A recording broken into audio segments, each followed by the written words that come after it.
Leviticus 5. If anyone sins in that he hears a public adjuration to testify, and though he is a witness, whether he has seen or come to know the matter yet does not speak, he shall bear his iniquity.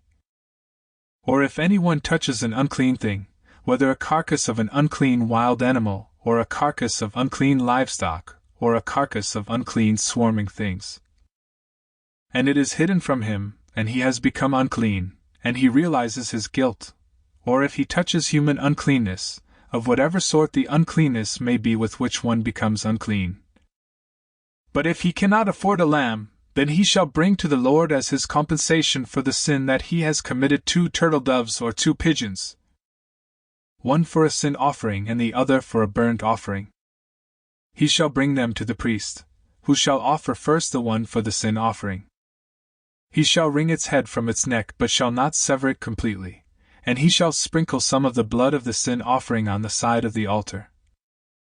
While the rest of the blood shall be drained out at the base of the altar, it is a sin offering. Then he shall offer the second for a burnt offering according to the rule. And the priest shall make atonement for him for the sin that he has committed, and he shall be forgiven. But if he cannot afford 2 turtle doves or 2 pigeons, then he shall bring as his offering for the sin that he has committed 1/10 of an ephah of fine flour for a sin offering.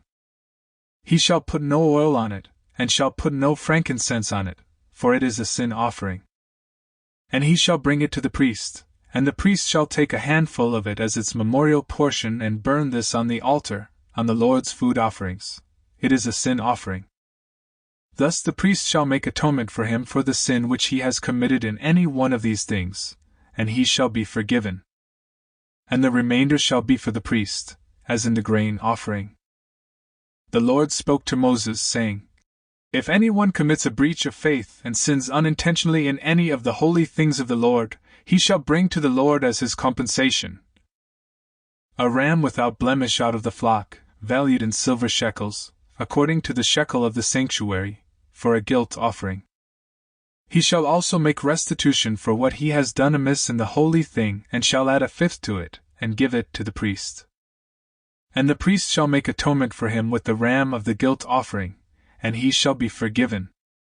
If anyone sins doing any of the things that by the Lord's commandments ought not to be done, though he did not know it, then realizes his guilt, he shall bear his iniquity. He shall bring to the priest a ram without blemish out of the flock, or its equivalent for a guilt offering, and the priest shall make atonement for him for the mistake that he made unintentionally. And he shall be forgiven. It is a guilt offering. He has indeed incurred guilt before the Lord.